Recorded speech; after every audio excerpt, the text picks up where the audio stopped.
modern foot soldier is not stopped by snow, cold, or rugged terrain. Moving, fighting, living in deep snow and extreme cold are all part of the day's work for men who know what to do and how to do it. A ski trail is broken out several hours before the advance of the main body of an infantry rifle company, now in a regimental reserve area, preparing to start out on a special 2-day combat mission into enemy territory. Skis are conditioned for heavy going over cross-country terrain. Hot pine tar is applied as a protective coating.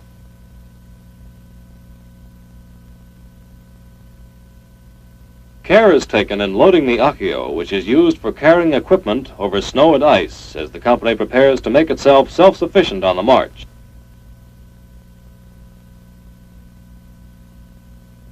When the temperature is low, water canteens are protected against freezing, and having the canteen not quite full keeps it from cracking. The rucksack makes carrying easier and balance on skis better. Free movement is essential. Sleeping bags are left behind, as stoves will be used in the tents at night on this mission.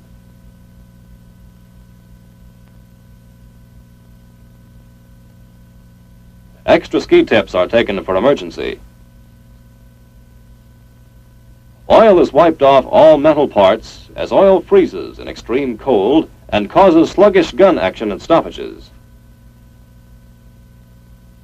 Items are stowed systematically for quick unloading and quick use. Heavy articles go in first and to the rear.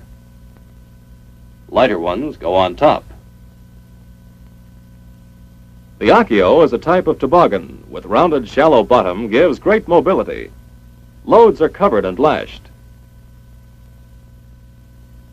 All used batteries are replaced by fresh, cold weather ones. The radio is equipped with special oversized dial knobs for easier handling with heavy mittens.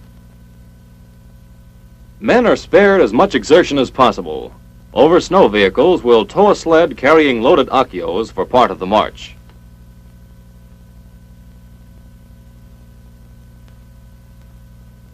The company commander briefs the platoon leaders.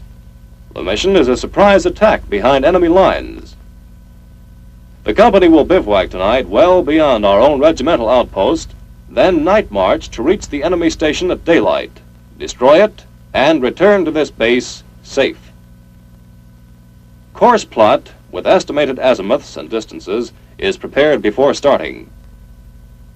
The company falls in for inspection prior to setting out on its mission. Sunglasses are worn to prevent snow blindness. Staying on the chilly side to start means they'll be just right while on the march. Too much clothing can be as harmful as too little. Ski equipment is inspected.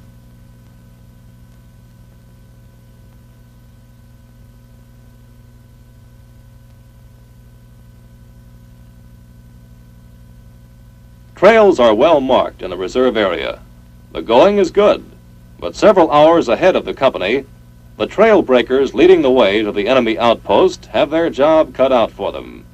Breaking a trail is slow work. A 2-track trail would do for ski troops, but a 3-track trail is required for the Accios. White trousers with the dark tops make best camouflage on this kind of mission. Brush and boughs are cut away for easy passage. Rotation of jobs evens up the work. There are no star parts. Everyone takes his turn as leading man. Men are relieved before they become overheated or exhausted. Turnabout applies to squads as well. The second squad will take over while this squad drops back in reserve. The trail breakers come to an obstruction. The squad leader signals to detour around it. The trail is marked to guide the company. Number 1 makes the turn needlessly wide. Number 2 sees this and cuts off the curve, shortening it. All trails are kept as short as possible. The company commander maintains a double check on direction as the main body of the company swings along the trail. At every change of direction, the azimuth and distance are entered in a logbook.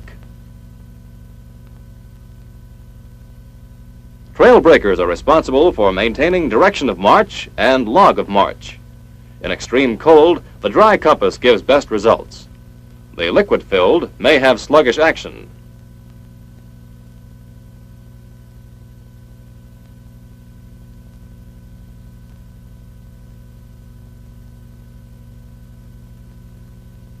Pace setters establish a steady rate of march, but the movement of each skier is flexible within the column, so that adjustments to maintain pace can be made gradually and changes in terrain can be taken in stride.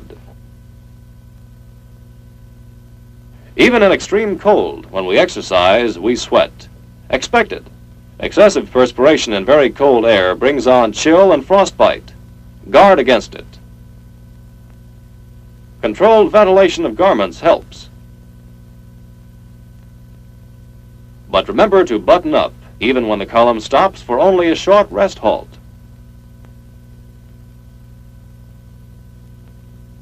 Clothing is determined by the task. In general, wear heavy dress for light work, light dress for heavy work, and when you stop, button up and save that heat. Frozen lakes provide natural trails. Tracks are kept within concealing shadows when possible. Trees throw very long shadows in the north. A broken ski binding. In case of mishap, the column is not held up. And a soldier is never left alone in extreme cold. They'll fall in with the column again or overtake it at the next rest halt. The regimental outpost is directly ahead. Before passing beyond its security, the company takes its midday rest halt, but flank security patrols are posted. There's always danger of surprise attacks, swift sorties by enemies on skis.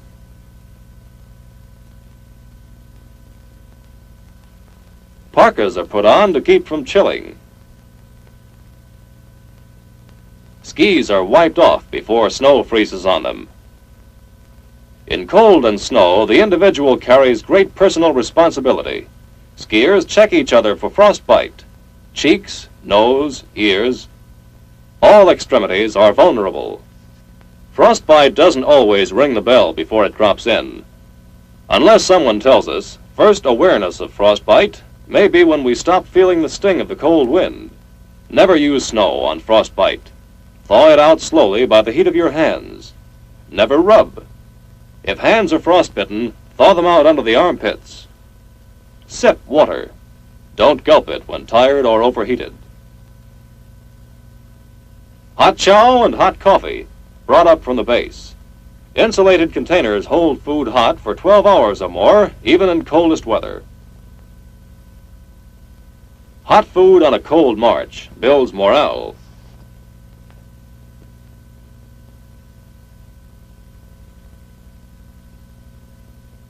Food will stay hotter if eaten right out of the can. Try not to sit on snow. It melts on the clothes and lessens insulating qualities against the cold.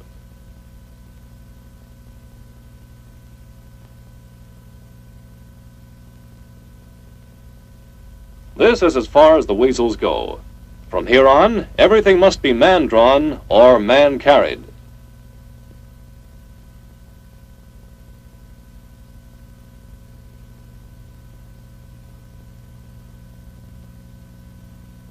Skiers harness themselves in tandem to an akio. The akio carries up to a 200-pound load.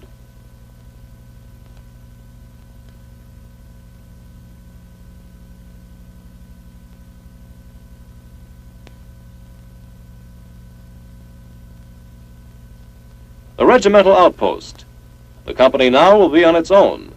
Training and proper conditioning will pay off. Obstacles are taken on a broad front by multiple tracks. No time is lost. The rear man braces himself and acts as a brake.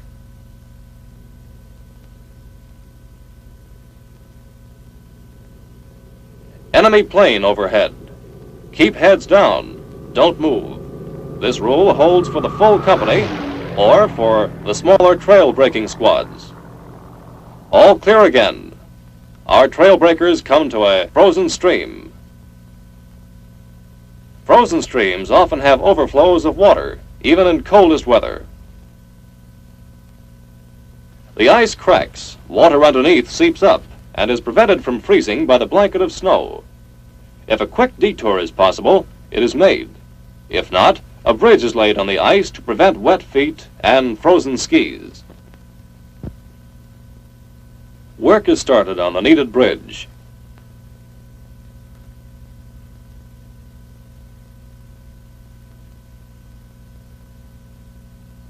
The work progresses. Boughs and snow make a firm packing. The bridge is completed. Now feet and skis are kept dry in crossing.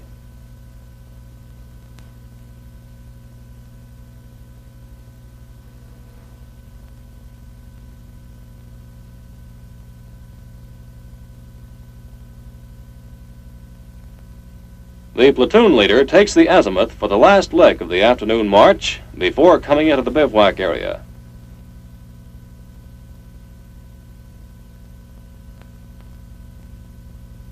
An enlarged plan of the bivouac area is sketched in the snow by the platoon leader, and he indicates the area to which each platoon will be guided and where it will bed down for the night.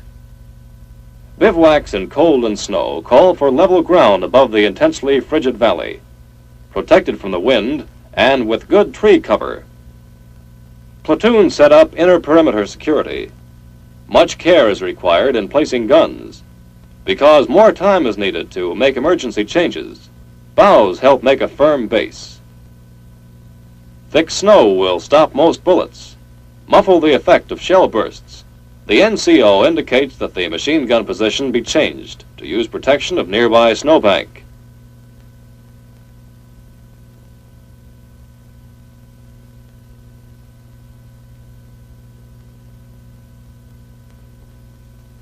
Ski patrols meet at the outpost and exchange notes.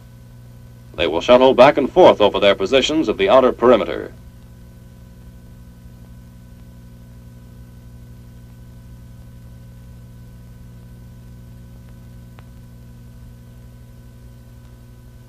Tents are erected. Cross-tree latrines with windbreaks. Just about right. Weapons and skis are left outdoors. If taken inside, moisture condenses on them. Keep track of equipment. Small articles especially have a way of disappearing in deep snow. Or if left on the snow, even a light wind drifting the snow is enough to cover them and wipe out all traces. Boughs placed under sleds keep them from freezing to the snow and ready for a quick start. Boughs are used for tent floors.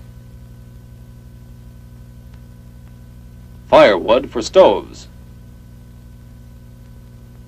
Snow is used for drinking water. This soldier would get more water if he would pack the snow tightly into the pan.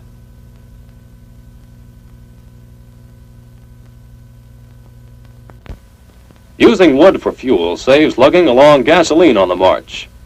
Darkness will conceal the smoke. Boughs insulate the sleepers against cold. Enough water is melted for the next day's use, too. It's slow work and is done only when natural water is not handy under the frozen surface of streams or lakes. Ice is used if available. One set of dry clothing is always held in reserve. Boil water for 1 minute or use purification tablets. Men prepare for sleep. A fire guard is assigned to tend the fire and remain alert. Fire guards relieve each other through the night. One man is always awake to watch and tend the stove. Each platoon has an alert squad. The alert squad sleeps but is fully dressed, ready for instant action. The camp rests. In cold, clear air, moonlight is brilliant and sound travels far. Small sounds sound big. This is no place for a nervous or trigger-happy patrol. In the extreme cold of night, the outposts are relieved often. With several hours of darkness still ahead, the company starts out. Camp is broken. Equipment not needed for the attack is left behind, under a small guard. This is critical territory. What's that? Fresh ski tracks, and not made by our own men. Judging from ski pole marks, it is a small enemy patrol going in that direction. Several men are deployed down the enemy trail. They will be careful to avoid enemy mines. The main body of the company presses on. Should the enemy return this way, they will be ambushed. The element of surprise in the attack will be maintained. 2 men remain to warn the oncoming company. Daylight is not too far off. The trail breakers start 2 parallel trails for speedier advance. Closer still, these 2 trails will branch out to half a dozen, like the spreading delta of a river, for better deployment of the ski troops. There it is, our objective, the enemy station. The platoon leader studies the enemy layout. The company commander joins him. The weapons platoon sets up firing positions with snow and tree protection. 60mm mortar for targets of opportunity and to cover withdrawal. Deep snow and heavy clothing slow down normal action. But even all bundled up, unusual skill can be developed. Many functions performed by fingers are done by the whole hands. Keep hands covered. Bare hands get frostbitten, but even more, touching frozen metal or wood bare-handed can blister the skin deep as a bad burn. Keep eye and cheek from contact with parts of gun. The ski troops advance silently. But the enemy outpost is not taken completely by surprise, and they prepare a surprise of their own.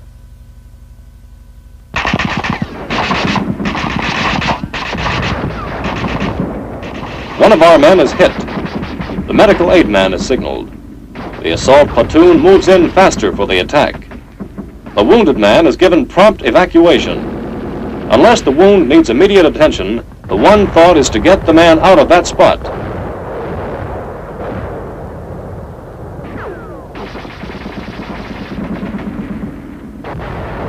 Our machine gun covers the advance. The Akio sled affords smooth going. They take it easy, but lose no time. The enemy machine gun is ready to fire again, but this time, and that's that.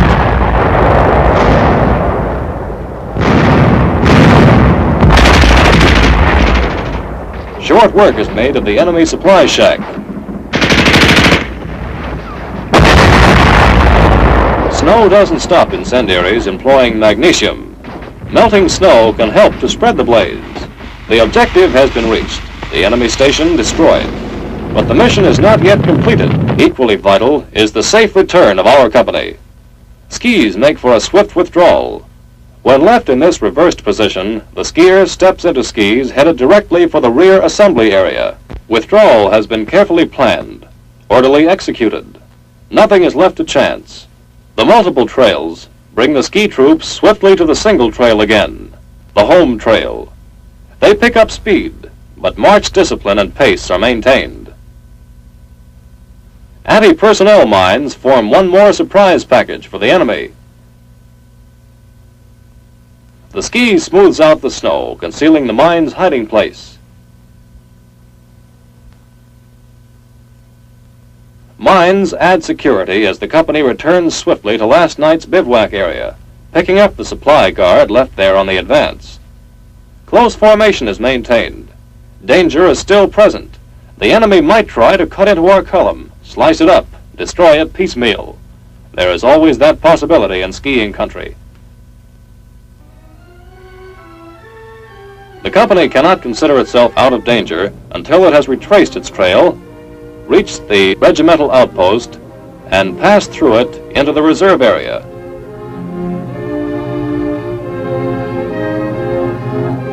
Only now can this infantry rifle company consider its operation in deep snow and extreme cold successfully accomplished.